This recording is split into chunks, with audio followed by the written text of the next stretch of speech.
Mami TV News meeting tabiriba singbu Monica taramna okchabaga loidana ikoknona khurumjari.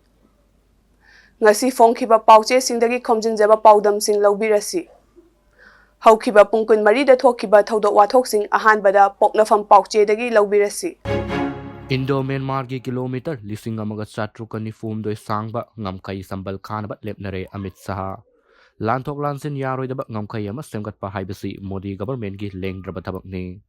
Lanthok lansin yaroidaba ngamkai ama semgatpa haibasi Modi government ki lengdraba thabakni. Kilometer lising amaga satrukani fum doi sangba India amasung Myanmar ki ngamkai sambal khanaba government na wareb laure haina Union Home Minister Amit Saha phongdokre. Paosina Ponafamgi Ahan Balamaida headline oina fongli. Assembly BJP office amasung Sardagi yumda Khomjin Kre ngasi speaker unagani. Manipur thukaina hotnariba kuki MLA taragi mathakta action lokatlu. BJP gi MLA taret party membership taki lokto u haiduna ngasi Assembly BJP office amasung BJP state Pradesh ki Sardar Devi gi yumda Khomjinduna kongdang sangsin Kre. Paosina Ponafamgi anisuba headline oina fongli.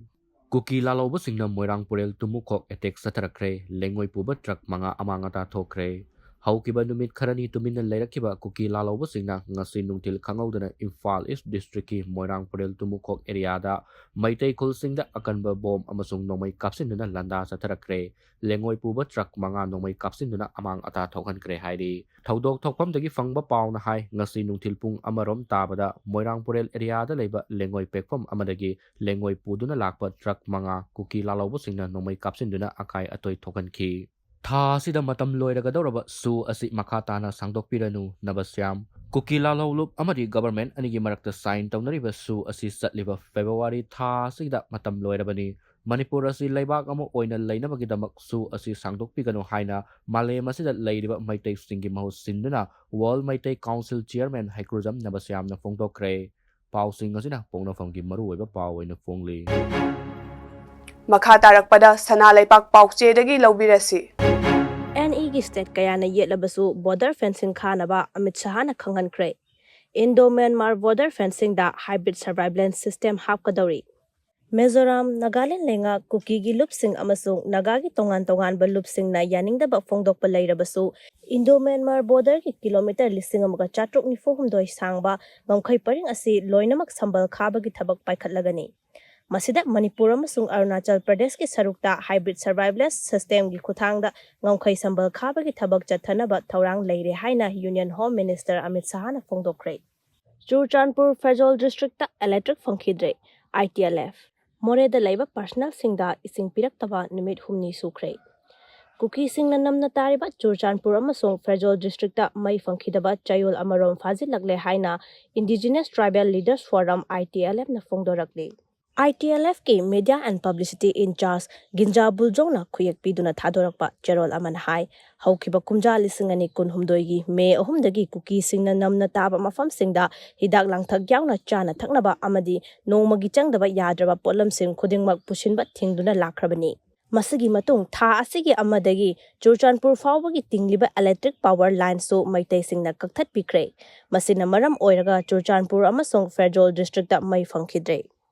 Kangluki irang asi thoktrungai mamangda Churchandpur da mai pusillabliba ase electricity gi tongan ba subline ahumdagi pusillambani adubu kumja lisingani kunhumdoi gi June thadagi tongan ba thodoksingda line ani kakthat pikre loinana haiba line sing asisu hojik fawbo semjin bidana leidi hairi Chero asina makata na hai Imphal tamna pusillakliba maigi line sing asisu kukina namna taba chingi mafam sing fawdana pusillakpa ngaktani loinana chana thaknaba yauna polam sing asisu National Highway number 2 gi kuthangda pusillaklibani Imphal da thakna chana ba sijinnariba esing sing asisu chingi lamdagi hauraga chenthakiba turel singdagi sijinnaribani adubo hojik fawbada kuki singi maikaidagi miyoibagi minungsi yenglaga asigumba mafam sing asida yekhai thingaiba pikhiba leitri Maitai gi khutlai paiba singna kuki area da kayarak hanna landaraklabasu makhoibu ngakthoknaba hotnaba natana miyoibagi minungsi wangmada leiba thaong amata chatthakidri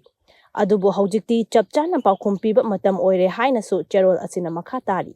nakal amaromda moregi state forcing da kuki singna thaknaba ising yauna chana thaknaba polam ama fawba pirakhidaba numit humni sujilakhibaga loinana personal sing awaba kaya mayok naduna leiri loinana state lengaki maikaidagisu mateng pirakpa leitri police ta ising tharoi haibada fajinkiba water tanker adusu thiba khangdri hairi leibak asigi lona yadaba luptara tare lauthokpada manipurdagi taret yaure India government ke Ministry of Home Affairs na Unlawful Activities Prevention Act UAPA 1973 ki makhada lona yadaba lup tara tare lauthokpada Manipur khaktadagi taret yauduna leibak asigi state singi manungda lona yadaba lup khwaidagi leiba state oire Arambai Tengol na thakiba matam ngasi sure State asigi legislature singna chapchaba firep ama lawbuga loinana Arambai Tengol 18 na thamkiba demand sing adu center da taksin gadabani loinana numit 15 gi manungda thabakta onthoraktrabadi miyangga loinana khongjan jangsin gadabani haina legislature singbu kauduna wasak lawkibada thamkiba numit 15 gi matam adu hayeng suragani